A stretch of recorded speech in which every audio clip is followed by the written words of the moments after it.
ሳይሆን ደምግባት አልባ በኢትዮጵያ ኦርቶዶክስ ተዋሕዶ ቤተክርስቲያን ከሆሳዕና ዋዜማ ጀምሮ እስከ ትንሣኤ ድረስ ያለው የአብይ ጾም የመጨረሻ ሳምንት ከሌሎቹ ሳምንታት በተለየ መልኩ የሚታሰብ እያንዳንዱ ቀናትም የየራሳቸው ስያሜ ያለው ሳምንት ነው። የላቲንና የግሪክ ቤተክርስቲያናት ሳምንቱን ታላቁ ሳምንት ብለው ሲጠሩት፣ የኢትዮጵያ ኦርቶዶክስ ቤተክርስቲያን ደግሞ ሰሞነ ሕማማት በማለት ትጠራዋለች።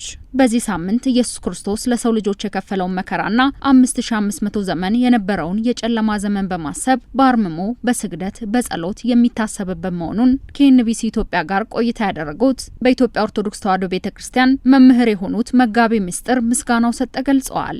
ጌታችን የመድኃኒታችን ኢየሱስ ክርስቶስ የጾመው ጾም 8ኛ ሳምንት ሰሙነ ሕማማት ይባላል። ስለ ጌታችን ስለ መድኃኒታችን ስለ ኢየሱስ ክርስቶስ ሕማም መከራ የምናስብበት ነው ማለት ነው። ያው ቀኑም ከቅዳሜ ድረስ 5 ቀን ተኩል ይባላል። የ5500 ዘመን ምሳሌ ነው ማለት ነው። አገልጋዮች በሙሉ የጌታችንን የመድኃኒታችን የኢየሱስ ክርስቶስን መከራውን እያሰቡ ሲሰግዱ ይውላሉ።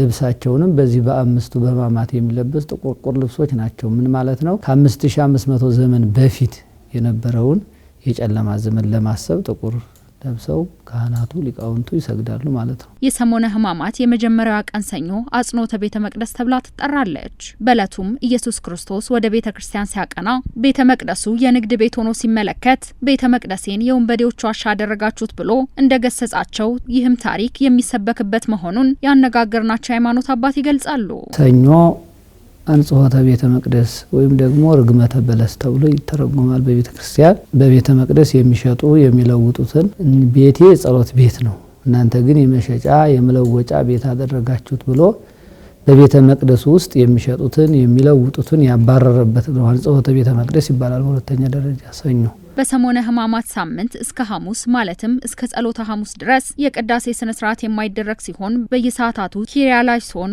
ወይም አቤቱ ማረን እየተባለ እንደ ግብረ ሕማማት ያሉ ቅዱሳን መጻሕፍት እየተነበቡ ኢየሱስ ክርስቶስ ለሰው ልጅ ስለከፈለው ፍቅር በስፋት የሚነገርበት እንደሆነም ተነግሯል። በየሰዓቱ ናቸው በዜማ የሚባሉት።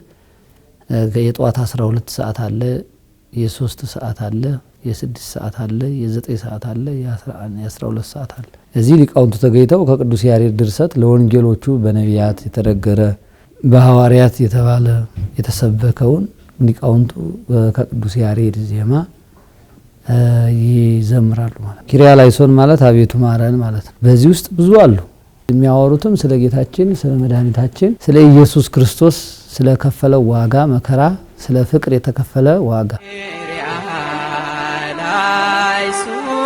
በዚህ ሳምንት የእምነቱ ተከታዮች ክርስቶስ ለሰው ልጅ ሲል የከፈለውን ዋጋ በመገንዘብ የተጣሉትን በመታረቅ የበደሉትን በመካስ የቀሙትን በመመለስ የጌታ ምሕረት እያሰቡ በጾምና በጸሎት እንዲሁም በስግደት ሊያሳልፉት እንደሚገባም ቤተክርስቲያን ታሳስባለች። የኢትዮጵያ ኦርቶዶክስ ተዋሕዶ ቤተክርስቲያን የምታስተምረው ምእመናኖቿም ከኃጢአት የበራቁ ከበደል የራቁ ሆነው በተለይ ደግሞ በዚህ ሳምንት ደግሞ የተጣሉ ወንድሞቻቸውን ታርቀው የቀሙትን ወንድሞቻቸው መልሰውላቸው የበደሏቸው ወንድሞቻቸው ከሰው ይህንን እያሰብን በተለይ የሁኔታ ንጹሃን ሆነን ልናከብረው ያስፈልጋል። ባለቻቸው ሰዓት የጌታን ምሕረት እያሰቡ ደግ መሆን፣ በሚሰሩት ስራ ላይ ባሉበት ሆነ ቦታ ሆኖ መስገድ፣ ለእግዚአብሔር ጊዜያችንንም ሰዓታችንንም ራሳችንንም ጭምር መስጠት ያስፈልጋል። በሰሞነ ሕማማት በእያንዳንዱ ዕለታት የሚከወኑ ሃይማኖታዊ ስነ ስርዓቶች የክርስቶስ መከራ በልዩ የሚታሰብባቸው በመሆናቸው